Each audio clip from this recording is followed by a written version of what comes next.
viendo esta mañana una palabra que para mí ha sido muy confrontativa. Confrontativa en el sentido, estoy hablando de un análisis profundo que continuamente yo hago sobre mi vida para hacer una evaluación de mucho de las cosas que he aprendido y de las cosas que durante años me enseñaron. Y a través de esta evaluación, por lo general siempre hay cosas que yo termino descartando y termino asumiendo otras como forma de vida, buscando siempre la funcionalidad. Yo quiero hablar en Primera a los Corintios. Quiero hablar de Primera a los Corintios, que es uno de los libros pastorales, una de las cartas pastorales que escribió el apóstol Pablo y que tenía una finalidad de corregir unas situaciones que estaban ocurriendo en ese tiempo cuando Pablo justamente trató de a través de esta exhortación corregir ciertas situaciones. Según los estudiosos de las Escrituras, dice que había 10 problemas predominantes en la iglesia de Corinto en ese tiempo. Es decir, la iglesia de Corinto era una iglesia gentil. Cuando me refiero a gentil, era una iglesia que no era judía.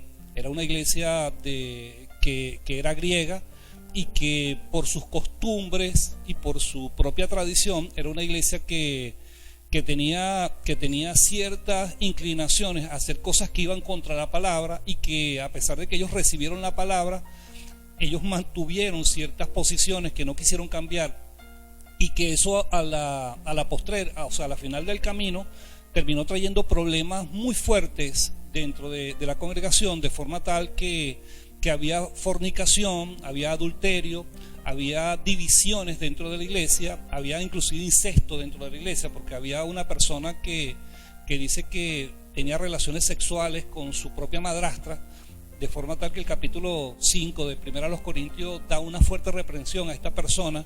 Y entre esas cosas también que había mucho sectarismo, es decir, había un sectarismo muy fuerte dentro de esa congregación, y la motivación que más dominaba en ese tiempo en esa congregación eran justamente los pecados sexuales, ya que la costumbre y tradición de los corintios era una costumbre que estaba sustentada y estaba basada dentro de las costumbres sexuales ilícitas, ya que ellos tenían una influencia muy fuerte de la doctrina o de la cultura que se había formado a través de la adoración a Afrodita, que era, dice, según ellos era la diosa de los amores licenciosos, de forma tal que Afrodita en su templo, en el que estaba allí en Corinto, dice que tenía 1000 prostitutas que eran sus sacerdotisas, de forma tal que la promiscuidad sexual en Corinto era algo muy normal. Y a pesar de que los corintios recibieron la palabra de Dios, sin embargo esa costumbre ellos no la cambiaron, de forma tal que era una iglesia muy corrompida. Era una iglesia muy corrompida, pero dentro del potencial que Dios había colocado sobre ellos, dice la Biblia que ellos tenían todos los dones. Es decir, los dones espirituales fluían muy fuertemente dentro de la iglesia de los Corintios, pero dentro de esas capacidades espirituales que ellos habían recibido, eso había formado parte del sectarismo, y también había inducido en que hubiese divisiones, porque cada uno tenía una opinión distinta de acuerdo al don que había recibido, de forma tal que la iglesia tenía unas desviaciones muy fuertes y muy dominantes, de forma tal que el apóstol Pablo decide enviar una carta, ya que había cuestiones que corregir, porque había cosas que estaban perjudicando el buen funcionamiento de la iglesia. Y cuando el apóstol Pablo escribe esta carta, es muy duro en cuanto a la corrección que él en un momento determinado él transmite. Y creo que esta carta de Primera a los Corintios es una de las cartas universales, es decir, es una carta que tiene aplicación a cualquier tipo de cultura o iglesia, ya que ella contiene la verdadera funcionalidad de la iglesia, de forma tal que toda desviación o todo aquello que pueda traer transgresión a lo que está establecido por la palabra, a través de esta carta de Primera a los Corintios se pueden corregir situaciones de forma tal que la iglesia, que somos nosotros, pueda vivir de una manera correcta. No estoy hablando de vivir de una manera correcta solamente en el sentido de la obediencia, sino en el sentido propio de los resultados que produce la obediencia a Dios. De forma tal que cuando nos sujetamos a la obediencia a Dios, eso trae resultados positivos en prosperidad, en salud, en bienestar, y entonces eso redunda en que hay hogares mucho más sólidos y estables, ya que la obediencia a los principios establecidos por Dios trae equilibrio en la vida del ser humano, y eso en sí es lo que busca Dios corregir en la vida nuestra, de forma tal que podamos tener matrimonios estables, muy fuertes, podamos tener relaciones con nuestros hijos muy sólidas y edificantes, y podamos relacionarnos con los otros hermanos de la iglesia también de la manera correcta, de forma tal que no haya divisiones y que todo tipo de murmuración, de chisme, de queja se rompa a través del conocimiento y la aplicación de estos principios que el Señor nos dejó para que aplicásemos. Yo quiero leer en 1 Corintios el capítulo 13.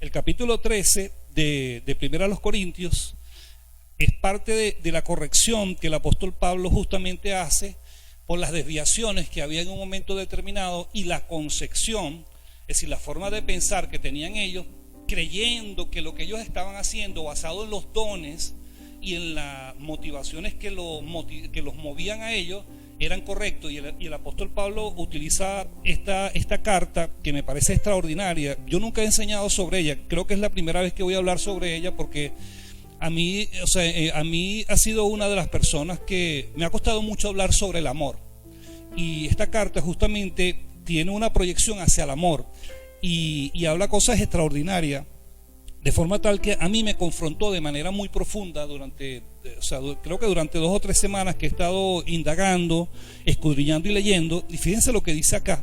Dice: si yo hablase lenguas humanas y angélicas y no tengo amor, vengo a ser como metal que resuena o címbalo que retiñe. Y si tuviera profecía y entendiese todos los misterios y toda ciencia, y si tuviese toda la fe de tal manera que trasladase los montes, y no tengo amor, nada soy. Y si repartiese todos mis bienes para dar de comer a los pobres, y si entregase mi cuerpo para ser quemado, y no tengo amor, de nada me sirve. El amor es sufrido, es benigno, el amor no tiene envidia, el amor no es jactancioso, no se envanece, no hace nada indebido, no busca lo suyo, no se irrita, no guarda rencor, no se goza de la injusticia, mas se goza de la verdad. Todo lo sufre, todo lo cree, todo lo espera, todo lo soporta. El amor nunca dejará de ser. Pero las profecías se acabarán y cesarán las lenguas y la ciencia acabará, porque en parte conocemos y en parte profetizamos, mas cuando venga lo perfecto, entonces lo que es en parte se acabará. Cuando yo era niño, hablaba como niño, pensaba como niño, juzgaba como niño, mas cuando ya fui hombre, dejé lo que era de niño. Y ahora vemos por espejo oscuramente, mas entonces veremos cara a cara. Ahora conozco en parte, pero entonces conoceré como fui conocido. Y ahora permanecen la fe, la esperanza y el amor.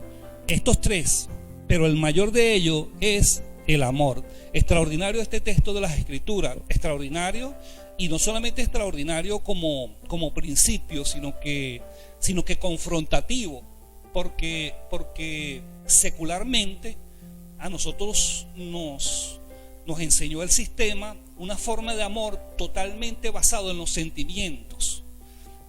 Y uno de los principios que quiero establecer hoy sobre tu vida es justamente entender que el amor no es sentimiento, aunque puedes sentir. No estoy diciendo que no sienta, porque somos seres biológicos, somos seres que tenemos un alma, y que por lo general basamos casi todo lo que hacemos, lo basamos en los sentimientos.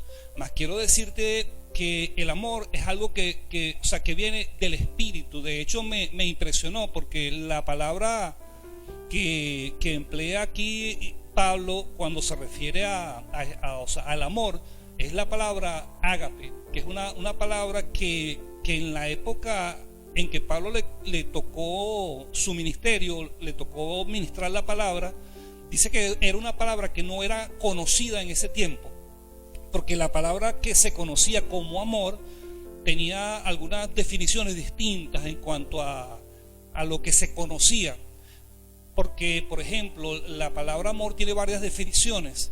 Una de las definiciones, por ejemplo, es el amor eros, que es el amor hombre-mujer, que es el amor, o sea, si lo analizamos, que es el amor, uno de los amores más conocidos, ya que todos los seres humanos de una u otra forma se enamoran o tienen algún tipo de relación en alguna parte de su vida, y que por lo general ese tipo de amor marca mucho la vida del ser humano, pero es un amor que está basado en la parte sexual, en los sentimientos sexuales y en un tipo de relación carnal humana.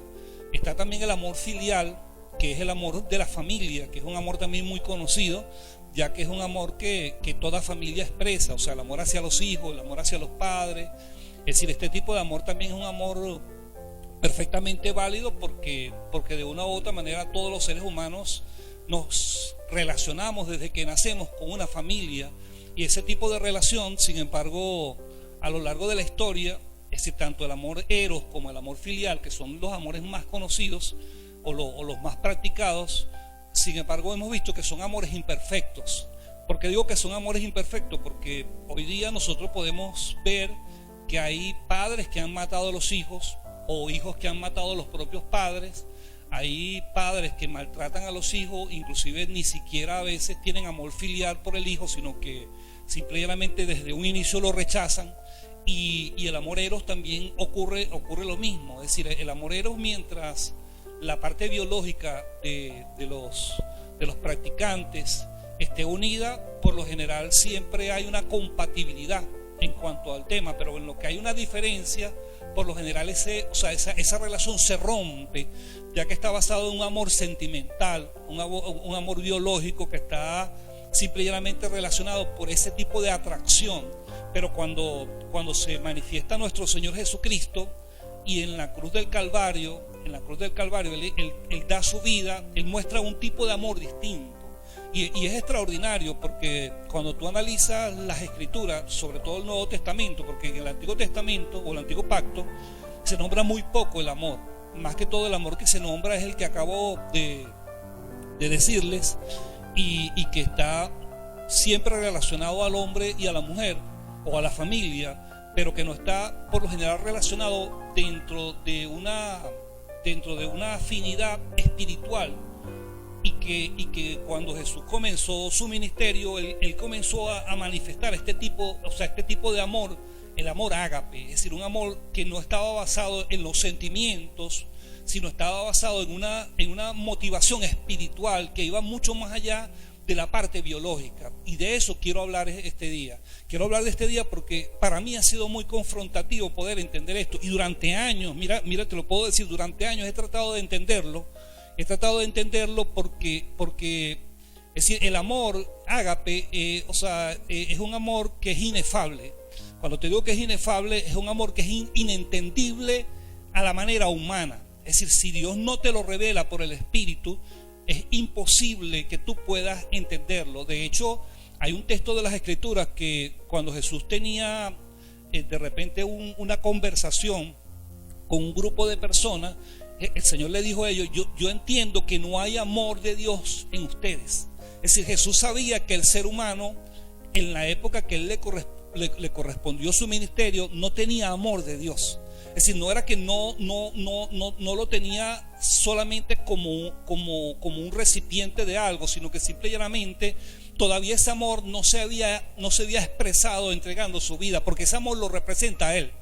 Quiero decirte que el amor ágape tiene una representación en Cristo mismo. Es decir, Cristo representa el primer amor. O sea, ese primer amor que los seres humanos a veces solamente lo experimentamos en la parte humana, en la parte carnal, en la parte biológica, pero que en ese momento, cuando Cristo estaba ministrando, le estaba representando la vida de un amor distinto.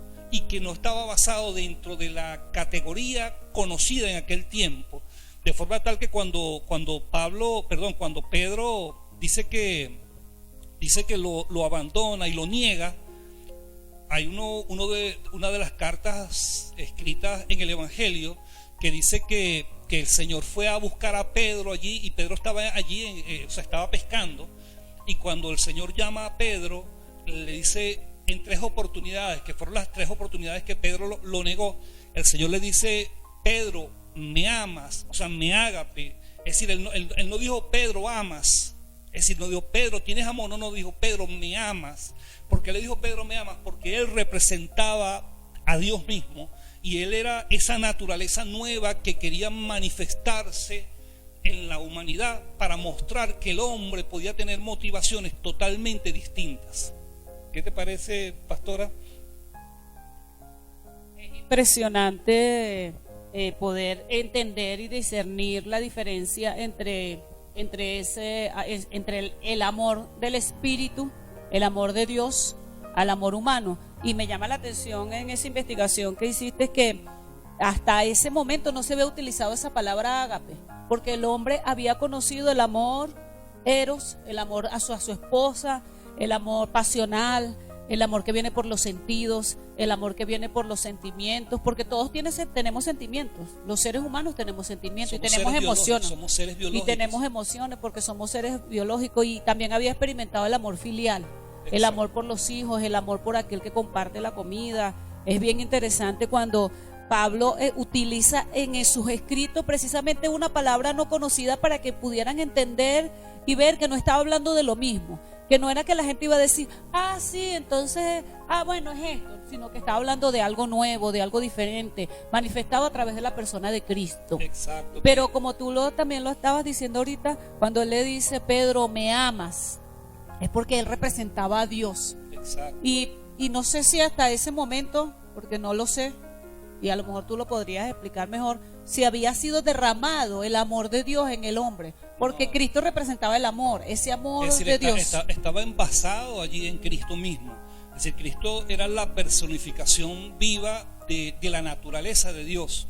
Pero en ese momento, como él era humano, estaba, humanamente representando el amor de Dios con motivaciones correctas. Porque fíjate, porque te hablé al principio de 1 Corintios, porque el problema de los corintios, que dentro de su depravación sexual y de sus desviaciones, ellos tenían una concepción de que el amor se expresaba a través de la parte biológica, y ese es uno de los graves problemas que se vive hoy en la sociedad, tanto hombres como mujeres, que tienen una concepción del amor de una manera biológica, de una manera sexual o de una manera expresiva en cuanto a veces hasta lástima, y es una equivocación total. Y el problema de los corintios era que ellos tenían una revelación equivocada de lo que representaban tanto los dones como los talentos, como lo que representaba el amor. Y por eso tú ves que en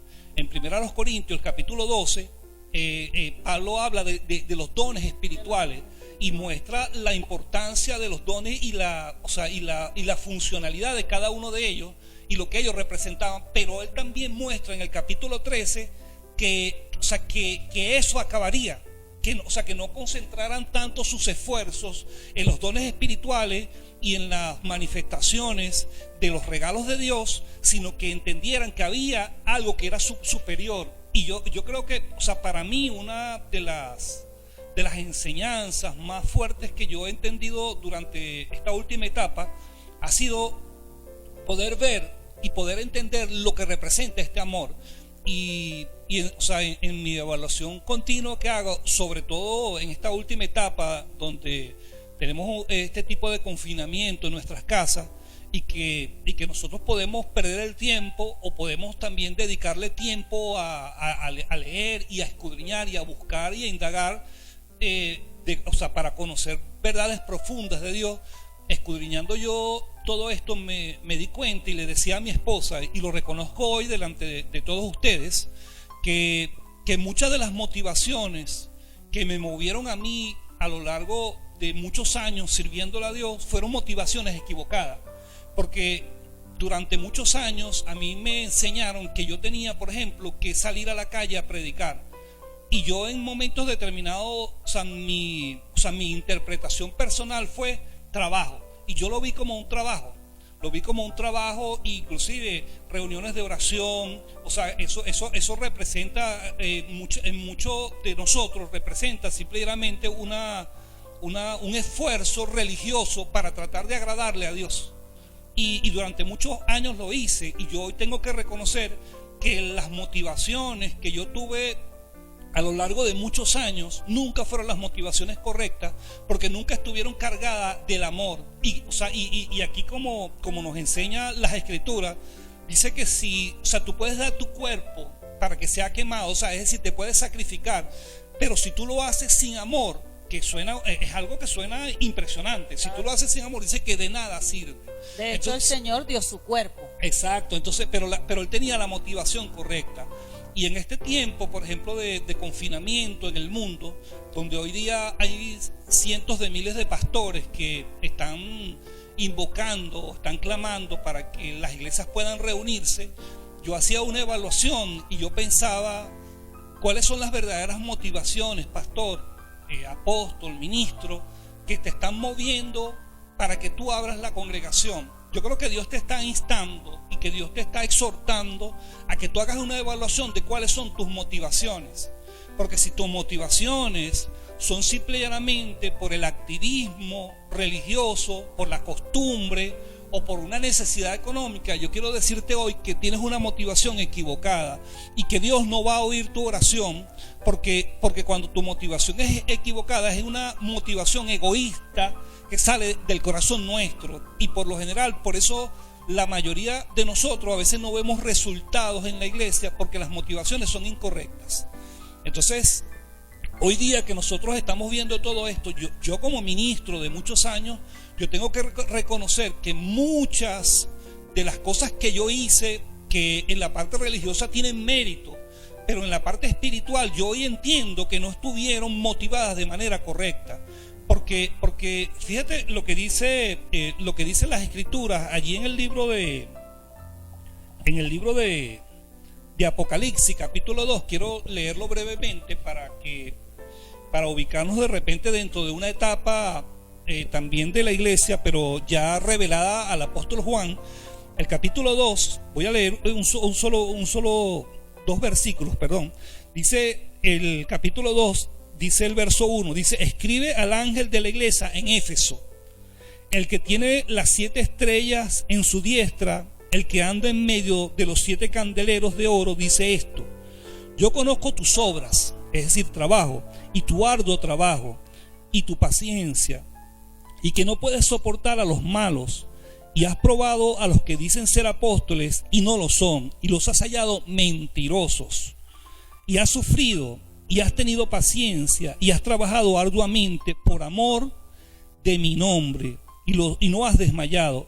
Pero tengo contra ti que has dejado tu primer amor. Recuerda por tanto de dónde has caído y arrepiéntete y haz las primeras obras, pues si no, vendré pronto a ti y quitaré tu candelero de su lugar si no te hubieses arrepentido. Tremenda esta exhortación que hace el Señor directamente a una iglesia de aquel entonces. Si tú analizas un poco el nacimiento de la iglesia de Éfeso, es decir, Pablo, estando allí en esa región, tuvo una confrontación muy fuerte.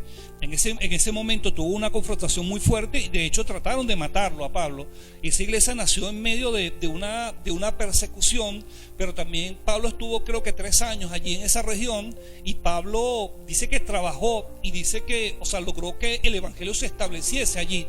Pero sin embargo, ya al final de sus caminos, al final de su tiempo de vida, Pablo entendió, el Señor exhorta a esta iglesia porque la iglesia había perdido o se había equivocado, se había desviado del camino correcto. Y fíjense que es tremendo, porque dice que esta iglesia trabajaba por amor al nombre del Señor. Es decir, una cosa es trabajar por amor al Señor y una cosa es trabajar por amor a su nombre. Son dos cosas distintas, diferentes totalmente. Entonces tú puedes estar haciendo, ministro o hombre de Dios, mujer de Dios, estar haciendo un trabajo por amor al nombre de Dios, pero no precisamente quizás tú estés amando a Dios directamente y estés entendiendo lo que representa este amor, o sea, este amor primario, que es el amor cuando Cristo toca tu corazón, cuando Cristo entra a tu corazón, cuando Cristo se revela a tu vida y que tú te enciendes dentro de una pasión que no tiene nada que ver con lo biológico, con lo sentimental, sino que tiene que ver más bien con un impacto profundo que Cristo produce en tu espíritu, despertando tu espíritu del letargo y entras dentro de una dimensión que te lleva a un mundo nuevo, a un mundo de experiencias que no están basadas en lo sensorial, sino que están basadas dentro de la obediencia y dentro de principios que por lo general los seres humanos no nos agrada y no practicamos comúnmente. Entonces, cuando tú analizas todo esto, te das cuenta de que muchas de las motivaciones nuestras están equivocadas. Y yo le comentaba a mi esposa y le decía, bueno, definitivamente tengo que comenzar de nuevo en muchas otras cosas y examinar cada motivación que me mueve en momentos determinados para hacer las cosas. Porque si la motivación no está basada en el amor de Dios, lo que estamos haciendo simplemente es perder el tiempo. Estamos jugando a algo religioso. Y eso fue lo que a mí me impactó profundamente. Me impactó profundamente, ¿por qué? Porque me doy cuenta que me enseñaron mal muchas de las cosas que yo aprendí. Y que dentro de esa concepción, yo creo que hoy día hay muchas mujeres, sobre todo he visto muchas mujeres que muchas veces tienen su alma recrecida y que interpretan que amor es sentimiento y que interpretan que amor es lástima. Entonces andan haciendo cosas, pero basadas en su parte biológica y no basada en el amor de Dios, porque el amor de Dios es totalmente distinto. Es interesante poder entender y que nos quede fijado esto de la diferencia del amor humano y el amor de Dios, porque las circunstancias, como nos enseñaba el profeta José la semana pasada, donde nos hablaba de que en este tiempo se podía ver, y que bíblicamente lo dice y lo profetizó, que por haberse aumentado la maldad, el amor de muchos se enfriará. Ahora, ¿por qué pasa esto? Porque el ser humano biológico con emociones, cuando va pasando ciertas circunstancias, entonces esas circunstancias adversas van enfriando o minimizando el amor.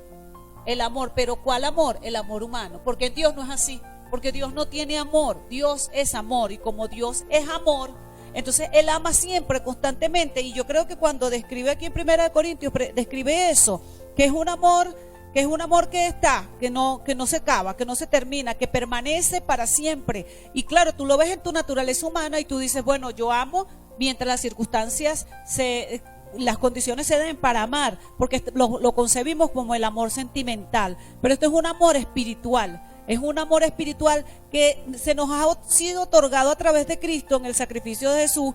Cuando nosotros recibimos la salvación, se nos otorga la naturaleza divina por el Espíritu Santo, y entonces el amor de Dios comienza a manifestarse en nosotros, y por eso podemos amar a los demás como Dios los ama. No es circunstancial ni emocional, porque si es emocional, entonces cuando algunas personas hacen algo indebido, o cuando alguien hace lo malo, o cuando alguien te traiciona, te insulta, te deja, entonces ya tú te enfría tu amor, que es lo que le pasaba a esta iglesia. Yo conozco tus obras, yo conozco lo que tú has hecho, pero perdiste el primer amor, el entusiasmo, el creer en los demás. Y entonces cuando eres, ¿cómo se dice? Como decepcionado, vas llevando decepciones, entonces el amor se enfría. Y no es así, porque Dios no agarra y dice, bueno, el hombre hoy se portó mal, hoy no lo amo, hoy no está la salvación. No tiene nada que ver. Es bien importante diferenciar eso, ¿no? Claro, imagínense, por ejemplo, nosotros los pastores, es decir, la mayoría de los pastores, por lo general, tenemos a veces experiencias que son muy, muy cruentas. Estoy hablando en cuanto a las situaciones que uno confronta continuamente. Por ejemplo, una de las cosas que continuamente vivimos los pastores es que nosotros dedicamos mucho tiempo a la lectura, a la meditación, a la oración, para poder nosotros dar una palabra y para poder enseñar a las personas. Y en medio de estas situaciones, bueno, uno dedica mucho tiempo y uno, dentro de ese tiempo que dedica, bueno, uno hace ese esfuerzo, pues. Y de repente tú ves que en la congregación muchas veces no valoran ese tipo de trabajo. no valoran el esfuerzo que tú haces. Estoy hablando en cuanto a aprender para enseñar, en cuanto a recibir de Dios para poder ser un depósito que Él utilice para bendecir a otros. Y vemos personas que no solamente lo rechazan a uno, sino que muchas veces murmuran de uno y a veces se levantan hasta contra uno. Es decir, ese tipo de acciones muchas veces enfría el amor en el corazón de los pastores, porque se va creando, ¿sabes? Se va creando la desconfianza. Se va creando desconfianza porque entonces llega un momento donde ya uno termina haciendo una evaluación de cada persona que se acerca a uno. Uno empieza a meditar y de repente dice, bueno, ¿cuáles serán las motivaciones que mueven a esta persona?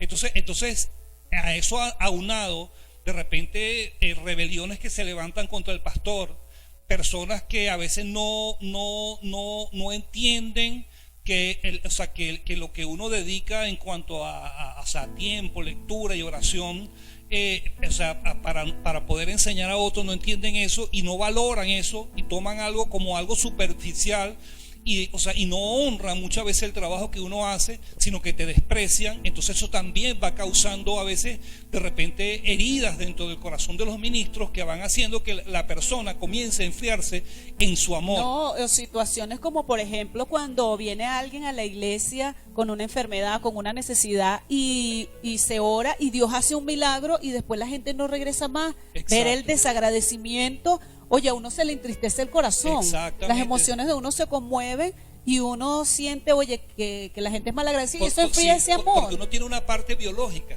Y en esa parte biológica era lo que decía mi esposa al principio, que uno de repente hace a veces equivocadamente hace una evaluación y entonces uno juzga según el amor humano. Entonces que el amor humano está basado, si tú me haces bien, yo te hago bien y yo te quiero, pero si me haces mal, entonces yo te rechazo. Entonces uno llega a un momento. Y también el amor humano está basado en que uno está esperando que como uno hace el bien o uno manifiesta el amor de alguna forma, dando, entregando, orando, uno está esperando que sea recíproco, sí, ni siquiera conscientemente, sino que es algo ya que viene en la naturaleza humana. Exacto. Que uno está esperando porque que sea uno ya no nace con esa programación, sí. Pero Dios lo llama a uno algo distinto y entonces claro, fíjate, comienza esa confrontación. Yo en lo personal, como decía al principio, en mi evaluación me di cuenta que muchas de estas cosas que yo he nombrado me han lastimado en momentos determinados y entonces, a pesar de que me ha abierto muchas veces a personas que se rebelaron contra mí o que hablaron o murmuraron de mí, sin embargo ya uno tiene una desconfianza, y uno no se abre totalmente a que uno pueda ser más redentivo.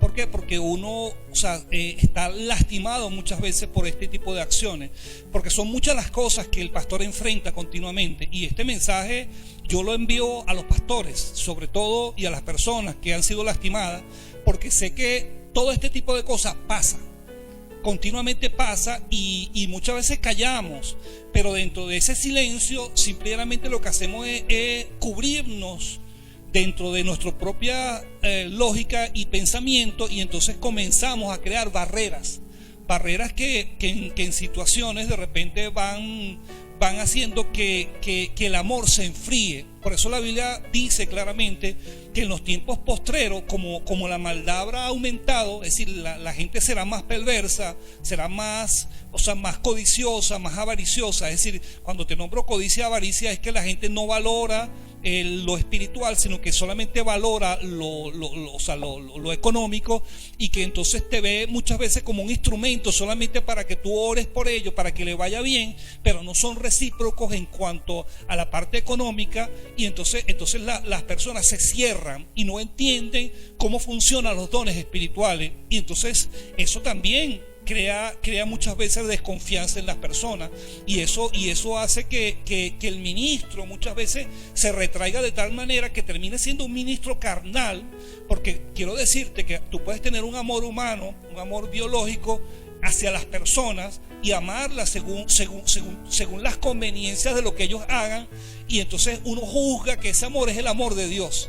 Y termina uno equivocándose en el camino, como estoy seguro que le ha pasado a más de uno de ustedes.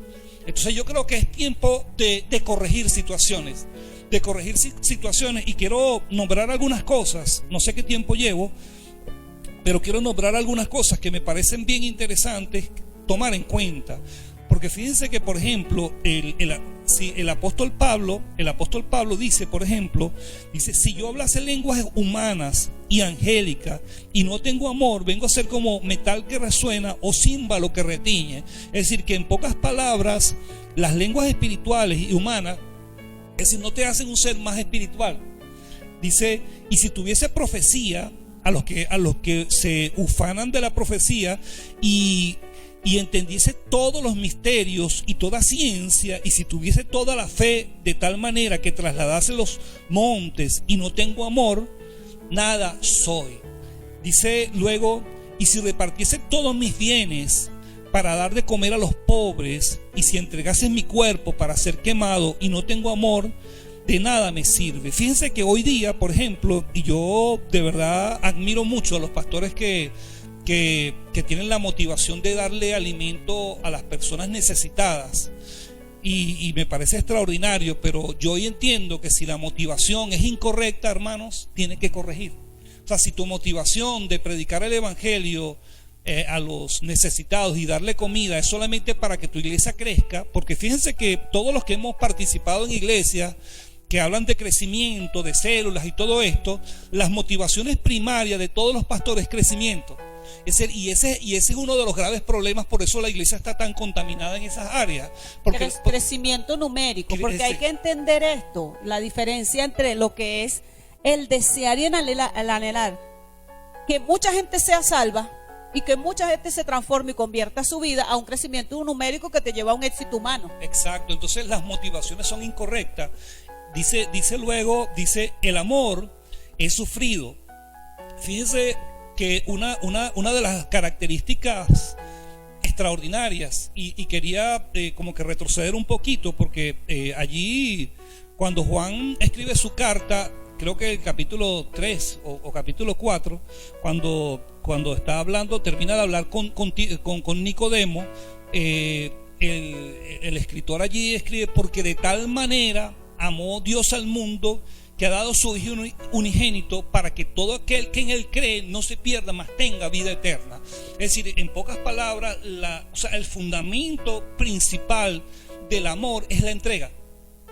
Es decir, quiero dejarte esto como principio. Es decir, si tú, por ejemplo, mujer, o hombre, eres una persona que te quieres casar con alguien porque tienes un sentimiento hacia esa persona, una atracción, pero si no hay una entrega, y cuando estamos hablando de entrega no estamos hablando solamente de un acto sexual, de entrega de la parte sexual, sino estamos hablando de una entrega absoluta a un tipo de relación donde se te exige que tú tengas que completamente entregarte a esa otra persona para amarla, para soportarla, para tolerarla, para servirle a esa persona. Estoy hablando mutuamente. Si la motivación solamente es erótica, tú tienes que hacer una evaluación de lo que estás pensando hacer, porque acá la entrega es necesaria. Es decir, el primer requisito para tú saber si tú tienes el amor de Dios es si tú eres una persona sacrificada, porque el primer amor es la entrega, requiere sacrificio. Entonces el amor no es solamente entrega, es sacrificial. Es sacrificial de forma tal que si no es sacrificial, no es el amor de Dios. Es decir, si es sentimental y no sacrificial, entonces no es el amor de Dios. Entonces creo que también tenemos que hacer una evaluación en el tema. Tenemos que corregir ciertas situaciones, porque es necesario corregirlo si de verdad queremos que Dios oiga nuestras oraciones y ver respuestas a la vida espiritual que nosotros hoy vivimos. Tenemos que corregir situaciones y entender el lenguaje espiritual. Dice, el amor es sufrido. ¿Por qué es sufrido? Porque es sacrificial. Dice, es benigno, es decir, es bondadoso. Dice, el amor no tiene envidia. Esta palabra, acá hay varios principios. Hay 14 principios que el apóstol Pablo, cuando escribe esta carta, utiliza. Y fíjense, uno de estos principios dice que no tiene envidia. Yo creo que una de las depravaciones o desviaciones o motivaciones más equivocadas que podemos tener los seres humanos es la envidia. Y yo lo he visto a lo largo de muchos años de ministerio, como hay personas que envidian lo que uno tiene.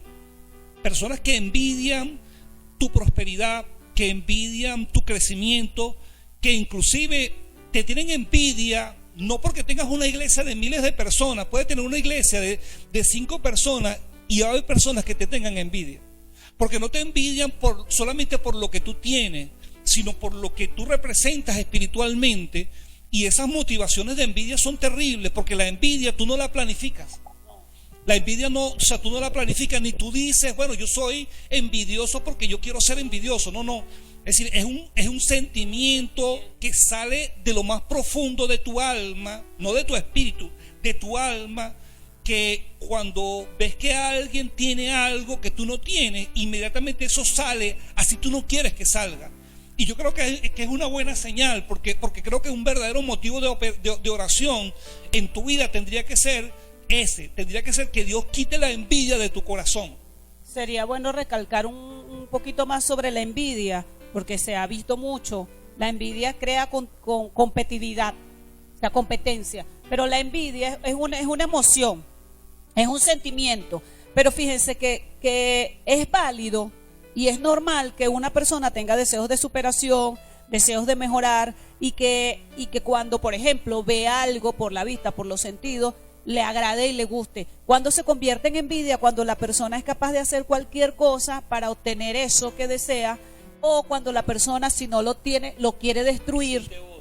Y cuando ya entonces todas sus emociones se ven trastocadas, de manera de que lloran, sufren, no pueden dormir, están deprimidos porque no pueden obtener lo que desean, o porque hay otro que está haciendo algo que la persona considera que es mejor, y entonces eso provoca que no puede disfrutar lo que tiene, ni siquiera puede ver que tal vez tenga, como dices tú, mucho más cosas del que está envidiando y deseando. Exacto. Y esa envidia, la Biblia dice que se convierte en una enfermedad que se come adentro de los huesos, que sí. se come que enferma dentro, a la persona de los huesos, enferma los huesos, enferma la adentro. Sí, porque la persona está enferma. Es decir, si tú tienes esa condición, yo quiero decirte que tienes una enfermedad allí dentro en tu alma. Y eso no es amor. Sí, y no es amor, es un sentimiento totalmente animal, diabólico. Y es destructivo. Sí. Fíjate que ahí dice, al principio le dijiste, el amor es benigno, y benigno es que es bueno, no ocasiona mal. Exactamente. No puede ocasionar mal. Entonces, una persona que dice que tiene amor y quiere llevar al otro a destruirlo, que quiere llevar al otro a hacer su voluntad, que quiere menoscabar, que manipula y que quiere que otro le menoscaba su personalidad, su poder de decisión, entonces deja de ser benigno. Exacto. Ya se convierte en algo maligno. Es algo maligno, y algo entonces diabólico. Deja de ser amor. Exacto. Entonces ya hay una expresión de la carne. Entonces no está el Espíritu Santo fluyendo allí, y por eso hay contienda, porque la envidia trae contienda, trae divisiones. Y dice el amor no es jactancioso. Es decir, no es que porque a mí me vaya bien, entonces yo voy a jactarme y pensar que yo soy superior que los demás y voy a menospreciar a los demás, porque eso también es el lado contrario de la envidia. Es el lado contrario. ¿Por qué? Porque entonces te crees superior, pero también es un problema de tu alma, porque las personas que se creen superiores que otros tienen un problema de autoestima terrible. Es decir, las personas que por lo general se jactan de que son mejores y más espirituales que los demás, de que oran más que los demás, de que ellos sí tienen la revelación, de que ellos sí son personas espirituales, son personas enfermas en su alma, enfermas en sus motivaciones. Y entonces por eso tratan de jactarse, creyéndose superiores, porque tienen tanto complejo dentro de sí mismos que necesitan decir algo para sentirse ellos bien. Entonces es un problema grave que lo vemos muy continuamente dentro de las congregaciones. Dice, no se envanece. Es decir, el amor no se envanece. Es decir, no te enseñoreas de las personas.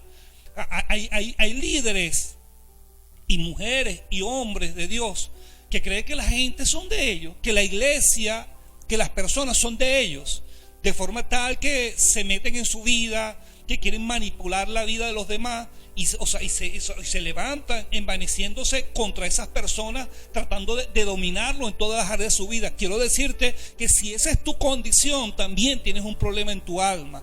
Tu alma tiene una concepción equivocada de lo que es la autoridad y de lo que es el don y el llamado de Dios. Y de lo que es el amor, porque muchas de las acciones enfermizas en las conductas desviadas se justifican por el amor. Exacto. O sea, hay muchas personas que se justifican ciertas conductas como la manipulación, el control, bueno, es que estoy haciendo bien, es que te quiero ayudar, es que te quiero brindar una mano, y resulta que está haciendo malo. Y en el no envanecerse es también un hilo tan delgado, porque es muy bueno alegrarse de las cosas, de las victorias, de los triunfos, de lo que conquistas, de lo que logras, y te puede llevar eso a tu creer y vivir pensando que solamente los triunfos, los logros es lo que vale y lo que sirve. Y entonces eso es vano. Y cuando empiezas solamente a resaltar todas esas cosas, estás envanecido. Y cuando estás envanecido, entonces no puedes ver. ¿Crees que eres superior? Y no puedes ver cuando lo estás haciendo mal. Una de las cosas que el domingo pasó en mí, bueno, viene el Señor trabajando en mí en esta semana, cuando mi hijo, que es mi hijo, pues que yo lo parí, que tiene 29 años y que yo lo crié, y entonces viene y agarra la palabra y comienza a soltar palabras de revelación y comienza a decirte cosas que te confrontan y te exhortan a ti. Entonces tú entiendes que es Dios. No ves que, no, es que es mi hijo, que eres tú que me vas a decir. Es Dios utilizando a una persona, sea tu hijo o no sea tu hijo, para decirte, mira, corrige esto. Y es necesario tener el corazón, es decir, los pensamientos completamente abiertos y dispuestos para poder recibir en un momento donde sueltan una palabra así, para poder recibir la exhortación. Pero si estás envanecido, no la recibes. Exacto, sí, porque te crees superior y cierras tu corazón. Eso suele ocurrirle mucho a los pastores. Dice, no hace nada indebido, no busca lo suyo, no se irrita, no guarda rencor. Fíjate, esta palabra, no busca lo suyo. Esto es tremendo porque a nosotros el sistema, el sistema nos enseñó a que nosotros teníamos que buscar lo nuestro. Sí. Que lo único que el ser humano necesita es triunfar para tu propio ego, para tu propia, para tu propia, si se puede decir, tu propia satisfacción personal. Sí. Y yo veía en estas semanas anteriores, cuando no había gasolina, cómo las personas se envanecen tanto en pensar en sí mismo, que se olvidan que está rodeado y que nosotros somos seres colectivos, y que dentro de los mandamientos que Dios nos ha dado que nos ayudemos unos a los otros. Y yo puedo entender eso en la gente que no conoce a Dios, porque hay mucha gente que no conoce a Dios, y sin embargo hay gente que no conoce a Dios que actúan de manera más correcta que muchos que se ufanan de que van a la iglesia, pero tienen motivaciones equivocadas y que solamente piensan en ellos y se olvidan de que hay personas que pueden tener necesidad. Se olvidan que hay personas que pueden necesitar en un momento que tú le tiendas la mano y que tú tienes la capacidad para hacerla, pero como tienes tu corazón lleno de egoísmo, entonces solamente piensas en ti y en lo que están a tu alrededor. Entonces no busca lo suyo propio. ¿Por qué? Porque tienen una motivación incorrecta. Y quiero decirte que si esas motivaciones gobiernan tus pensamientos, tú estás equivocado en la concepción de lo que realmente es el amor de Dios y lo que es la vida espiritual. Es necesario que nosotros corrijamos cosas. Entonces el amor no busca lo suyo propio. Entonces creo que esta tiene que ser una de las evaluaciones más profundas. ¿Por qué? Porque si nosotros continuamos buscando solamente nuestra prosperidad, nuestro crecimiento, y que nuestra familia esté bien, pero nos olvidamos que hay gente alrededor nuestra que tiene necesidad, hermano, tú estás equivocado totalmente en la concepción que tienes del Evangelio. Porque lo que nos dice aquí la palabra de Dios es que nosotros no podemos seguir buscando solamente lo nuestro, porque no dice que no busque lo tuyo. No dice que no busque lo tuyo, porque necesariamente todos tenemos que buscar el bienestar de la familia, pero cuando hablamos de la familia, estamos hablando de la familia de Dios. Estamos hablando de lo que representa cada una de las personas que está alrededor nuestro, y que nosotros, si tenemos la capacidad, dice allí Juan, que si nosotros vemos a nuestro hermano tener necesidad y nosotros cerramos el corazón contra ello, dice que el amor de Dios no está en nosotros, lo dice Juan. Es decir, que Juan en pocas palabras también entendió el principio y sabía que había personas que tenían motivaciones totalmente equivocadas. Entonces, dentro de este principio, me parece extraordinario examinarse y renunciar a todo el espíritu de egoísmo que haya en nuestro corazón, porque Dios nos llamó a comunión, Dios nos llamó a paz, y dentro de esa comunión y de esa paz hay una convivencia que nosotros tenemos que llevar continuamente, y esa convivencia es necesaria. Y mira esta última parte, dice: no guarda rencor, dice que no se irrita. Imagínense, es decir, el nivel, es un nivel extraordinario, porque yo tengo 36 años casado con mi esposa, y ¿sabes cuántas veces yo me he irritado con mi esposa? ¿Sabes cuántas veces yo he sentido rencor por mi esposa? Es decir, ¿sabes cuántas veces he sentido rencor por las situaciones muchas veces adversas de las cosas que pasan dentro de la iglesia? ¿Ve? Entonces es un sentimiento terrible, es una reacción del ser humano terrible, y nosotros tenemos que identificar eso y pedirle a Dios que nos ayude, porque Dios nos dio su naturaleza, su Espíritu Santo está dentro de nosotros. Cristo se hizo uno con nosotros, y esa naturaleza tiene que cobrar vida de tal manera dentro de nosotros que todas esas depravaciones comiencen a morirse y comiencen a menguar, para que nosotros tengamos la capacidad de poder transmitir realmente el amor de Dios. Dice, no se goza de la injusticia, mas se goza de la verdad. Esta palabra también es tremenda. Es decir, la Biblia narra un evento donde dice que había una viuda que iba donde el juez continuamente pidiendo justicia. Por ejemplo, hoy día en nuestra nación, ¿cuánta injusticia hay en nuestra nación? ¿Cuánta injusticia hay en nuestra nación? ¿Cuántas veces nos hemos hecho partícipes de la injusticia? Es decir, muchas veces somos injustos porque estamos violando principios y estamos motivados por nuestra naturaleza humana, y nos emocionamos en la situación política del país. Hay personas que se llenan de odio, de eso que está allí dentro malo, que está podrido dentro de nosotros. Entonces sale el odio, el resentimiento, y se expresa en palabras terribles. Yo he escuchado a cristianos hablando de manera terrible, supuestamente siendo espirituales, pero hablando de manera tan equivocada y tan grotesca, que solamente producen rechazo, porque no viene del espíritu, viene del alma, viene de los sentimientos. Y quiero decirte que tú tienes que guardar, igual que yo, tenemos que guardar nuestro corazón de la situación política, porque si bien es cierto que hoy día en el país hay una división terrible, sin embargo también es cierto que la palabra de Dios tiene poder para resolver cada situación, y que todo lo que está ocurriendo en nuestra nación está ocurriendo porque Dios lo permite, porque Dios está haciendo que de nuestro corazón salga lo que allí hay escondido, para que nosotros podamos entonces reconocer que necesitamos la ayuda de Dios. Dice luego, no se goza de la injusticia, mas se goza de la verdad. Todo lo sufre, todo lo cree, todo lo espera, todo lo soporta. El amor nunca dejará de ser. ¿Sabes por qué el amor nunca dejará de ser? Porque es la naturaleza de Dios. Es decir, estas personas que piensan que Dios mató a aquel, que Dios destruyó aquello, que Dios envió un terremoto para allá, hermano, usted no conoce la naturaleza de Dios.